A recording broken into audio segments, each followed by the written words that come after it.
Good morning, everyone. You're tuned in to Low Budget Productions in a nutshell, where we discuss the nitty-gritty details and the historical engine.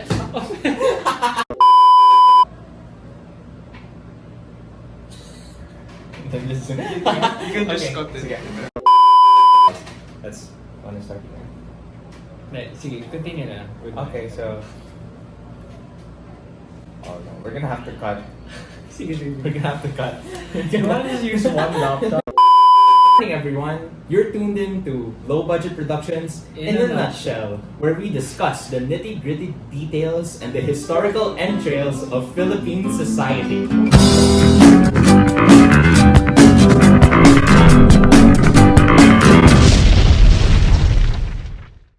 I am Hans, and joining me right now is my co-host, Matthew Molina. What's up? Yep, that's right, Hamzo. On this special episode, we are joined later by two special guests. Hi, Tonito. Hi, Anne. Hi. So, on this special episode, we're gonna discuss economic nationalism. That's something that's been sweeping the nation right now if we think about it, if we examine current events. Now, before we dive in, me and Matthew are going to give a bit of historical background. Hi. So the term economic nationalism dates back to the 50s, the late 50s, where Senator Claro M. Recto, The control over Philippine resources so that they may be utilized primarily in the interest of the Filipinos. as Carlos P. Romulo put it, it can be seen as the Filipino concern for the wealth of all Filipinos.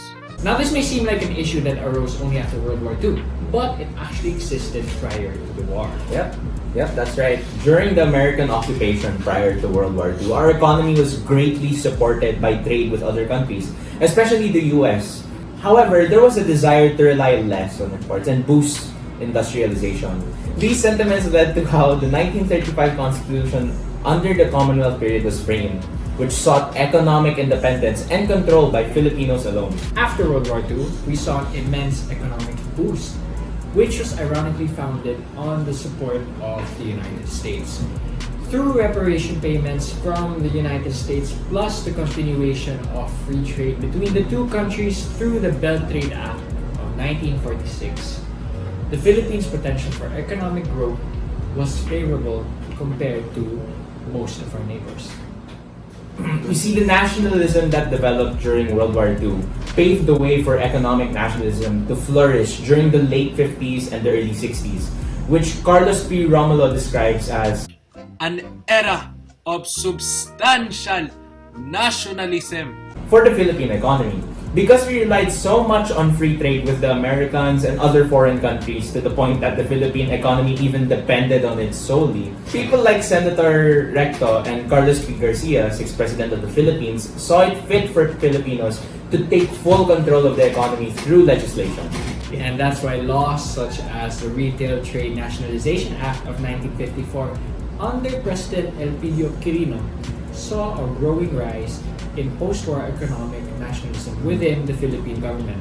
Eventually, Garcia took it upon himself to prioritize Filipinos fully through the Filipino First policy, which ultimately set up our economy today. That ends our historical segment. So Anne and Tonito, We brought you here so that we can discuss it further, especially in terms of the Philippines today and how you guys think it's relevant now. So me and Matthew prepared a couple of questions for you because we felt the need to discuss this.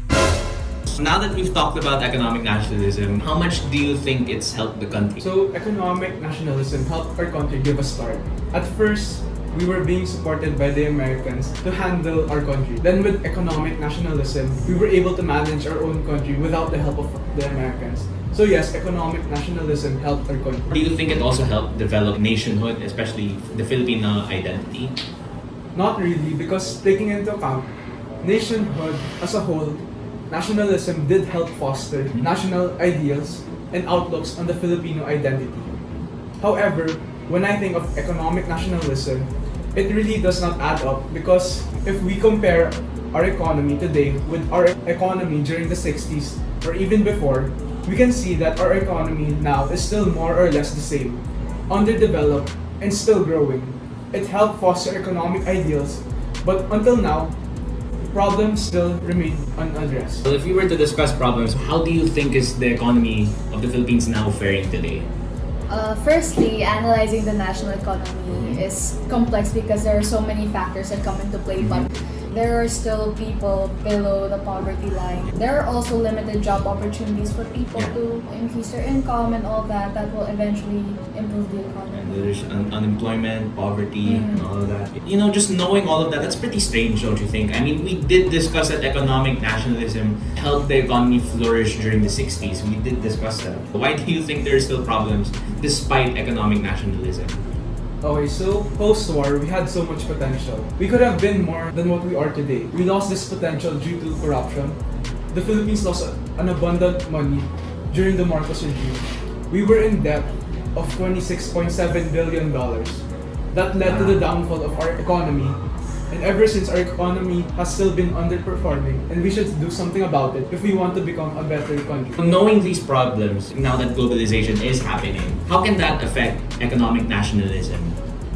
Basically, globalization also affects the economy because we rely on imports instead of cultivating what we have. Like exports mismo. Yeah. Recently, do you think there have been developments, like improvements now? We are an agriculture country to start off, but the irony is that we are not focusing on that. We tend to focus now on corporations, focusing more on international business relations. Talk about the recent issue, particularly our issue with China. Do you think these kinds of foreign problems have effects on our economy, especially towards economic nationalism? Because it does have an effect on our economy, don't you think? Yes. According to our EEZ, or the Exclusive Economic Zone, the West Philippine Sea is actually really part of the Philippines.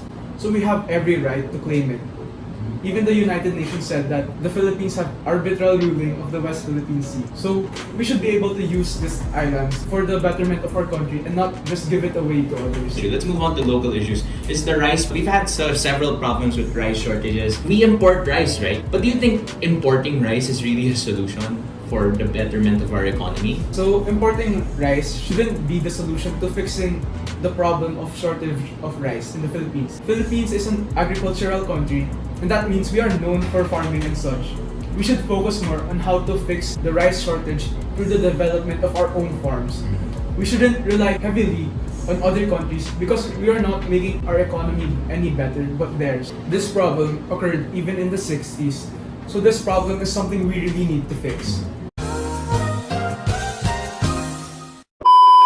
Okay, so what the heck? Where'd you come from? You're sleeping now. Dreams. Okay, well, now that my partner is back, we can finally end our discussion. There's one last question I'd like to ask everyone. So, with everything that we've discussed, what can be our evaluation on Philippine economic nationalism? So economic nationalism, as we've discussed, has very good intentions. Going back to the speech of Caro M. Recto, it aims to end mass poverty, unemployment, underproduction, and the like.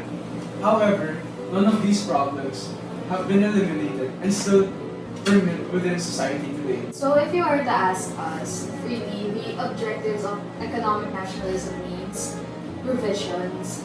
If we consider how it has failed to end the issues that have been going on in the Philippines that hasn't even been solved since our time.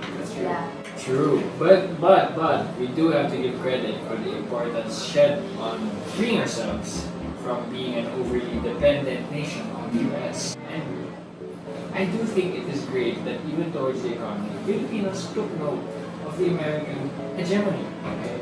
Yeah, that controlled their economic movement since the American occupation and decided that it would be best to get rid of it. Right, Matthew, but the government should have been less prejudiced in, how the way they handled free trade and exports, how they destabilized it. Because really, Anne and Tonito strike a very important point. The problems we faced before are the problems we still face now.